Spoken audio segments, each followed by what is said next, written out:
ao canal, eu sou o Vitor, seja bem-vindo ao canal Trilha Sênior. No vídeo de hoje a gente vai falar sobre um tema que é relativamente polêmico na área, que é se a gente deveria considerar a etapa de contratação do desenvolvedor, se a gente deveria, por exemplo, cobrar problemas de análise de algoritmos, problemas de otimização, problemas envolvendo esse combo mais estrutura de dados e coisas do gênero, que são problemas naturalmente que a gente costuma encontrar naquela plataforma bem famosa, que é o LeetCode. E eu sou da opinião bem forte que a gente deveria sim considerar, eu acho elementar na formação de um bom desenvolvedor, seja ele júnior, pleno ou sênior, esse tema de análise de algoritmos. Não à toa, inclusive, ele faz parte da grade básica dos cursos de ciência da computação, engenharia de computação e correlatos. Lá ali por volta do terceiro, quarto semestre, antes da metade do curso, você já vê esse tema com alguma profundidade, inclusive, usando livros bem cultuados e famosos na área de análise de algoritmos e tudo mais, ali nesses cursos. E claro, você pode não ter essa formação na área, ou seja, não precisa necessariamente fazer ciência da computação ou coisa do gênero, mas é inevitável para ser um bom programador ter esse tipo de conhecimento, ter esse know-how. E ainda vou além, acho sim, sendo redundante, que a gente deveria inclusive considerar para a etapa de contratação de um júnior, tá? De um bom júnior,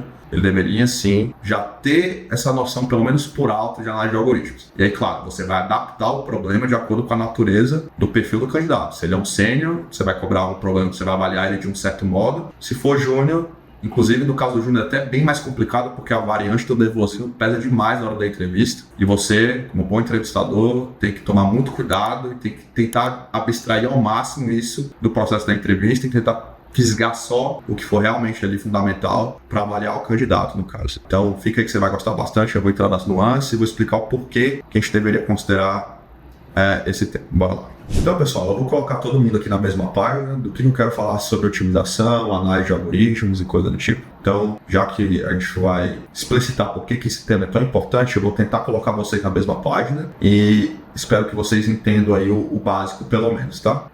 Mas se você, já tá bem ciente do que é, então você pode até pular um pouco dessa parte desse vídeo, porque vai ser mais do mesmo, assim, para você, provavelmente. Mas, se a gente for considerar a definição, né? Não vou tentar dar uma definição estritamente formal do que é análise de algoritmo e tal, porque envolve uma notação formal, matemática e tal. Mas quando a gente fala trivialmente sobre tempo de execução, né, quanto que esse algoritmo leva para resolver um determinado problema? A gente sempre fala que para considerar o tempo de execução daquele algoritmo, se ele é ótimo ou não para aquele caso, se ele é bom o suficiente ou não para aquele caso, a gente considera isso em termos de análise assintótica, em termos de complexidade temporal. Então, toda a vida eu vou me ater muito à complexidade temporal, existe complexidade espacial também, que é o quão eficiente o algoritmo é para fazer determinadas operações e não consumir tanta memória, por exemplo. Então, quando a gente fala de consumo exacerbado de memória, dado um tamanho de uma entrada, a gente sempre fala em complexidade espacial. E o foco aqui vai ser muito mais complexidade temporal. É o que é mais cobrado normalmente das entrevistas e tal. Então, assim, os problemas de otimização envolvem normalmente isso. Então, geralmente, você está numa situação que é drástica, que é, por exemplo, algo exponencial ou algo polinomialmente extremamente custoso, e você tem que reduzir isso para um tempo esperado bem menor em termos de complexidade de execução. Então, esse gráfico aqui mostra bem isso, né? Por exemplo, casos que você tem aqui, nesse caso aqui, N fatorial, né? que é muito elementar. A gente vê esse gráfico crescendo absurdamente no comparativo se a gente fosse resolver da mesma maneira com um algoritmo superior, usando ele aqui como exemplo, né? O ODN, por exemplo. Quando a gente fala dessas abstrações, a gente está falando disso. Essa é a definição, tá? Se fosse para dar essa definição, dá para ser bem mais formal do que isso, óbvio, mas aqui já é bom o suficiente. O que isso tem a ver com o dia a dia do programador, né? Especialmente se você for um dev back-end. Front-end também cai no mesmo caso, eu vou explicitar agora também um dos motivos que se você for um dev front, você inevitavelmente vai ter que se preocupar um pouco com isso também. E se você for back, é fundamental. Então, se você for um cara de back-end, tem esse artigo aqui que eu achei bem maneirinho, que o cara fala sobre, basicamente você entende quão eficiente um algoritmo é ali na hora de você fazer uma query e coisa do tipo. E aí, inclusive, dá um overview geral aqui sobre o básico de complexidade temporal. Então, a imagem que a gente viu no Wikipedia ele também, ele frisou aqui. Ou seja, ele para conseguir traduzir, por exemplo, por que join é geralmente culpado por ser um cara de ter uma complexidade temporal alta para conseguir computar e fazer em termos de álgebra relacional que precisa ser feito para traduzir aquela sua consulta, ele explica o motivo do porquê, né, superficialmente aqui, claro, nesse artigo, e dá um overview sobre análise de algoritmo. Então daqui você percebe já. E o básico, pessoal, se você está no monolito, está no microserviço, o normal, usando o RDBMS tradicional, é pelo menos ter algum join ali dentro da sua aplicação que pode estar ensejando algum custo e um throughput ali mais, um pouquinho acima da média, talvez, e tal. Já pode ser custoso dependendo da forma como você está fazendo esse join dentro do seu ORM, ou mesmo um driver nativo e tal. na hora de bater ali no banco de dados e tudo mais. E elementar, ter essa noção para saber como otimizar, como resolver o problema. Se você não tem essa noção, você fica meio que um cara, tipo assim, tu vai ficar muito aquém de provavelmente conseguir resolver bem o problema, porque você vai cair em casos de explicações que envolvem lá de algoritmo para conseguir você otimizar o problema e você não tem nem a noção básica. Aí fica perdido. Então, assim, independente da arquitetura que a gente está falando, tá? Seja um monolito modular, seja um monolito tradicional, seja uma arquitetura event-driven com microservices e tal, inevitavelmente você vai acabar se esbarrando em algum caso assim. Seja na abordagem SQL tradicional ali com ACID, seja na abordagem NoSQL usando consistência eventual. É muito esse lance, assim. Isso é muito para frisar esses pontos. E aqui ele cai na definição, né? Complexidade em tempo constante, que é o caso ótimo ali, né? Então, aí ele vai falar sobre os casos polinomiais e tudo, vai dando as definições e tal, e também é legal esse artigo dele, vou deixar o link na descrição também pra vocês darem uma olhada. Dá um overview bem sólido, assim, do geralzão, do que você deve considerar. Fala sobre o caso de join tradicional e tal, porque que normalmente join é uma operação que a galera costuma considerar como sendo algo custoso, né? Então a gente fez aqui high computing time e tudo. Aí, o outro caso tradicional, agora eu vou falar especificamente de runtimes. Tem um artigo que eu até cito, acho que eu cito ele também lá num vídeo que eu falo sobre Node. Recomendo que vocês vejam também lá, que eu falo sobre consideração, que é um desafio ao Node que eu fiz, falando sobre os problemas que você tem na arquitetura de modelagem, começa usando modelagem por eventos e tudo, tipo no modelo de concorrência, e você cai num caso assim, ó, não bloque, esse artigo do Node é bem bacana, assim, bloque event loop, certo? E o que você deve considerar para entender, para você não blocar o event loop? Qual é a fonte? Já tá o spoiler, né? Já tem um spoiler do que deve ser. Então, se a gente for descendo aqui, ó, don't block the event loop, ó, uma boa maneira de você garantir, a razão, né? Tipo, uma maneira de você conseguir garantir que você não vai blocar o event loop é você garantindo e analisando os seus callbacks a partir de complexidade temporal, né, computacional. Então, a gente cai naquele artigo da Wiki ali, por isso que eu deixei ele como fonte principal ali na hora de abordar o tema. E aí ele considera isso, certo? Então vamos ver aqui o que a gente está considerando. Ó. O que é fundamental?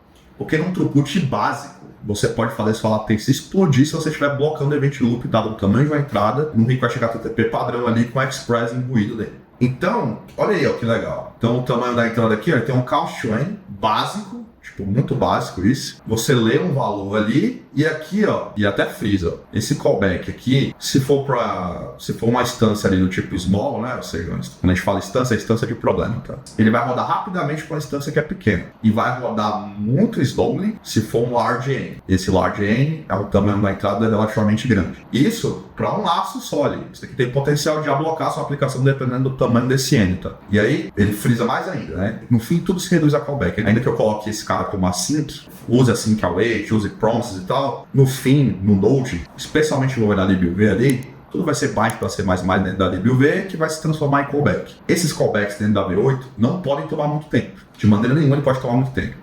Porque se ele tomar muito tempo, que é o caso aqui, por exemplo, de n ao quadrado, vai ser ainda muito pior, obviamente, em termos de complexidade temporal, tempo de execução, do que o ODN aqui tradicional. Então, é ainda pior, né? E o quão cuidadoso você tem que ser. Ele, o Node fala aqui que usa, né, a engenharia do V8 e tal, que tende a ser bem rápido para operações triviais comuns ali.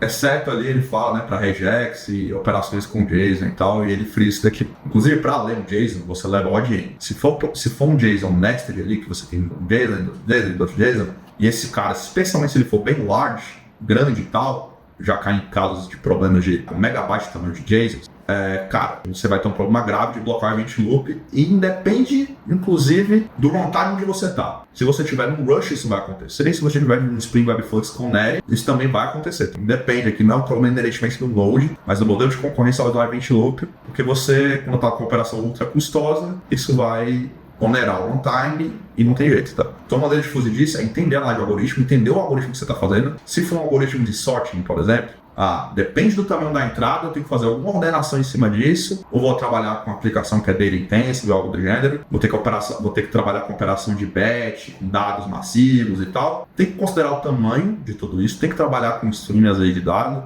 tem que trabalhar com uma série de coisas considerando a análise da complexidade temporal do algoritmo, senão vai dar ruim. Se a gente pegar, por exemplo, o Spring Web Flux, que a gente está falando agora de outro runtime, que nada tem a ver com Node, o modelo de concorrência é exatamente o mesmo, tá? Então, ele parte da premissa, inclusive, que as aplicações não são blocking. Ele fala aqui, ó, em Spring Web Flux, em non-blocking service in general, Eles assume that application do not block. O que significa? Tá falando exatamente o que o Node faz lá também. No caso do Nere, tem especificidade e tal, de que pro Core, até falei isso mais de uma vez, mas de qualquer maneira, cara, você vai cair em throughputs mais altos, a sua latência vai explodir, especialmente se a quantidade de usuários concorrentes usando a plataforma também for maior. E aí não tem jeito, tipo assim, depende disso. Aí você fala, pô, mas o Rush resolve esse problema? O Rush usa o Tokyo Runtime ali, que é uma livre à parte, inclusive, do Rush, e eles usam também, ó, o esquema de event loop. E você consegue fazer o mesmo, vai ser o mesmo problema, exato o mesmo problema, se for uma tarefa custosa, um callback custoso, é exatamente isso, ali dentro do Tokyo e tal, enfim, mas você vai ter exatamente o mesmo problema.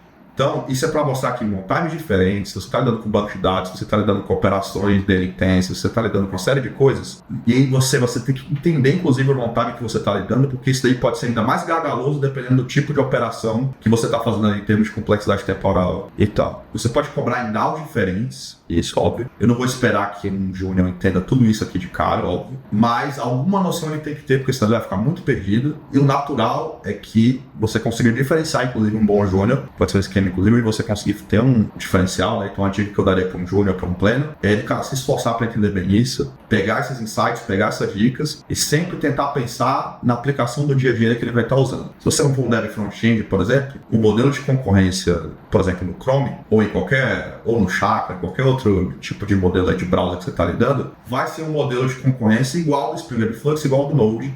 Você pode cair nos mesmos problemas, você tem que ter a mesma noção de abstração e análise de algoritmos de complexidade temporal. Espero que tenha ficado claro o motivo do porquê que eu acho tão importante. Isso se esbarra em modelos de concorrência, isso se esbarra ali no runtime da engine do banco, seja um SQL ou SQL, RDBMS ou não, seja um modelo em grafo, por exemplo. Se for um modelo em grafo, às vezes faz sentido você tem, até para entender um pouco de otimização com grafo, envolver também Dynamic Programming e tal, que é uma frente até mais avançada, mas é um tema que é bem mais sênior. Não faz sentido cobrar isso no geral, na maioria das entrevistas, assim, quem cobra tá apelando demais, que é um caso bem particular mesmo, e raramente você vai se dar com esse tipo de problema. Agora, para os casos gerais, vocês viram aqui, especialmente no Node, que, cara, foi um exemplo bem tosco, né? É um parâmetro ali que você está recebendo, que está sendo imputado no request, e a documentação do Node fala que vai rodar muito bem para instâncias que são pequenas ali, for small n, e muito lento para um tamanho de entrada maior. Então, essa é a sacada. Isso independe do runtime, então, igual eu falei, está muito mais ligado a modelos, formas, de como você está lidando com abstrações ali na hora de considerar a análise do algoritmo, na hora de considerar o modelo de concorrência, do que qualquer outra coisa. Isso vai também para a do banco. Espero que tenha gostado. Até mais. Se ficou algum adendo, alguma consideração, tá difícil de entender, querem termos mais introdutórios, pingue no comentário, que vou tentar trazer isso de uma maneira melhor, mais didática também.